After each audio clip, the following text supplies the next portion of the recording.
तो अब हम हमारी 6.1 जो प्रश्नावली है हम इसको शुरू करेंगे। देखिए पहला सवाल देखते हैं इसका। कोष्टक में दिए गए शब्दों में से सही शब्दों का प्रयोग करते हुए रिक्त स्थान भरिए। यानी कि आपके भी पेपर में पहला सवाल यानी कि एवश्यदे के रूप में यानी कि आएंगे 12 सवाल, और उसके बाद जो खाली स्थान आएंगे उन सवालों के लिए इम्पोर्टेंट सवाल है। देखिए सभी व्रत होते हैं, पहला है सर्वांगसम होते हैं या समरूप होते हैं। अब देखिए हम इसके बारे में पढ़ते हैं। सभी जो व्रत होते हैं, एक व्रत होता है छोटा, एक व्रत होता है वो बड़ा, एक होता है और भी बड़ा। यदि हम इनकी त्रिज्याओं के बारे में पढ़ें तो इनकी त्रिज्याएं अलग अलग हैं।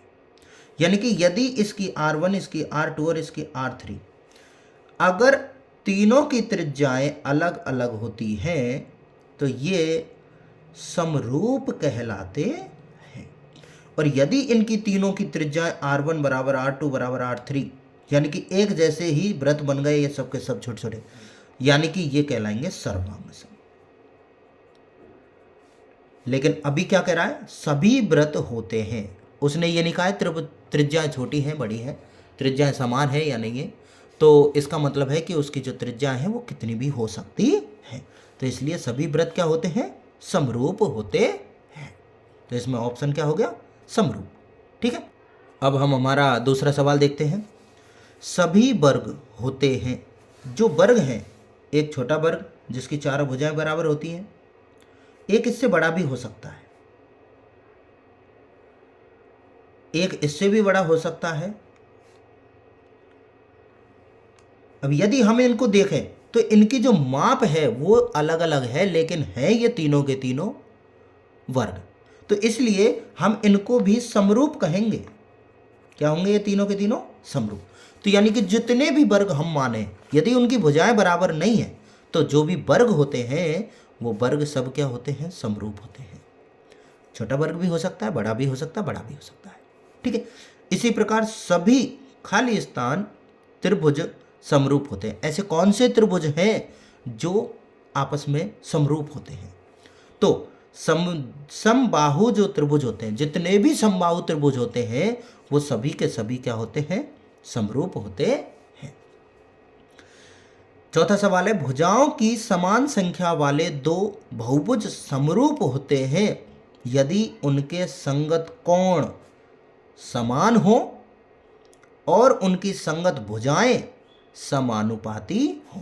हमने पिछली क्लास में बताया था कि समरूप की जो परिभाषा है उसमें कोण क्या होते हैं, कोण होते हैं समान, और उसकी जो भुजाएं होती हैं, भुजाएं जो होती हैं वो होती है समानुपात।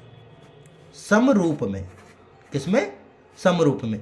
लेकिन अगर सर्वांग समता यहां आ जाती है, सर्वांग सम, अगर इसके बारे में कहें तो उसके कोण होते हैं समान और उसकी भुजाएं भी क्या होती हैं, भुजाएं भी क्या होती है, समान। यदि सर्वांग सम की बात करें तो कोण और भुजाएं दोनों समान होती हैं, लेकिन समरूप की बात करें तो कोण और भुजाएं समानुपाती होती हैं। इसलिए इसका करेक्ट आंसर है कि भुजाओं की समान संख्या वाले दो बहुभुज समरूप होते हैं यदि उनके संगत कोण बराबर होते हैं और उनकी संगत भुजाएं समानुपाती होती हैं। ठीक है, अब हम हमारा दूसरा सवाल देखते हैं। और दूसरा सवाल है, निम्नलिखित युग्मों के दो भिन्न भिन्न उदाहरण दीजिए। ये कोई ज़रूरी नहीं है, वैसे समरूप आकृति है तो कोई भी दो उदाहरण ले सकते हैं अपन उदाहरण के तौर पे। यानी कि ऐसी आकृतियां जिनके रूप समान होते हैं। तो पहला है समरूप आकृतियां। अब समरूप आकृति कौन कौन सी हैं इनके बारे में देखें। यानी कि समबाहु जो त्रिभुज है, ऊपर ही आया था, समबाहु त्रिभुज समरूप होते हैं और सभी वर्ग सब समरूप होते हैं। ये इसके दोनों उदाहरण हो जाते हैं। लेकिन ऐसी आकृतियां जो समरूप नहीं है, अब इसके दो उदाहरण क्या होंगे, देखो एक त्रिभुज ले लो और एक चतुर्भुज ले लो। अब ये दोनों आकृति समरूप नहीं है, एक त्रिभुज और एक चतुर्भुज। त्रिभुज की तुलना चतुर्भुज से करेंगे तो ये समरूप नहीं है, क्योंकि एक का आकार रूप त्रिभुज के जैसा है, 3 भुजाओं वाला है, और दूसरे का आकार चतुर्भुज यानी 4 भुजाओं वाला है। और एक और उदाहरण ले लेते हैं, जैसे एक वर्ग हो गया और एक समचतुर्भुज हो गया। चारों भुजा दोनों में बराबर होती है, लेकिन दोनों में एक वर्ग में तो होती है 90-90 डिग्री के कोण, और एक होता है समचतुर्भुज में कोई भी कोण 90 डिग्री का नहीं होता है। तो इसके लिए इसमें तो त्रिभुज और चतुर्भुज ले लो, और इसके लिए एक वर्ग और एक समचतुर्भुज, दोनों उदाहरण हो गए।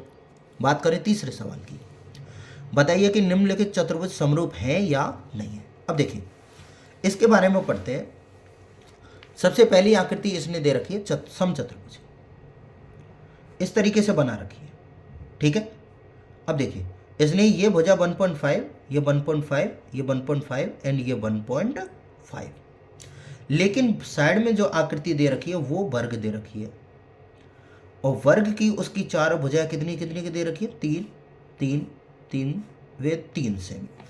जरा हम इस आकृतियों को देखें तो यानी कि इसकी जो ये नाम है PQRS और इसमें है ABCD, तो इनको जरा गौर से देखें तो 1.5 का ये हो रहा है दुगना, बिल्कुल सही है। 1.5 का ये दुगना, 1.5 का ये दुगना और 1.5 का ये दुगना, यानी कि चारों की चारों भुजाओं का ये दुगना है, यानी कि इनका जो अनुपात है वो डबल है। कैसे कि यदि मैं कहूं कि AB के बटे में PQ ले लूं, तो देखिए AB हो गई 3 की और PQ हो गई 1.5 की। यदि हम इसको सॉल्व करेंगे तो कितनी बार कट गया, 2/1, यानी कि 2 अनुपात कितना मिलेगा, 1। इसी प्रकार यदि हम BC बटे QR ले लें तो ये भी कितना मिलेगा, 2:1, यानी कि इसी प्रकार से तीनों की तीनों जो भुजाएं हैं उनका अनुपात 2:1 ही मिलेगा। यानी कि अनुपात तो इन चार दोनों आकृतियों का बराबर है, लेकिन इसका प्रत्येक कोण कितने डिग्री का है, 90-90 डिग्री का, लेकिन इसमें कोई भी कोण 90 डिग्री का नहीं है। और हमारी समरूप की जो परिभाषा क्या कहती है, समरूप की परिभाषा क्या होती है कि कोण बराबर होने चाहिए, कोण बराबर होने चाहिए और भुजाएं समानुपाती होनी चाहिए। तो भुजाएं तो समानुपाती हैं लेकिन उसके कोण बराबर नहीं है, इसलिए ये क्या हुए, समरूप आकृति नहीं है। तो इस प्रकार हमारी जो पहली प्रश्नावली है 6.1 वो कंप्लीट होती है। अब हम आगे अपनी दूसरी प्रश्नावली पढ़ेंगे 6.2।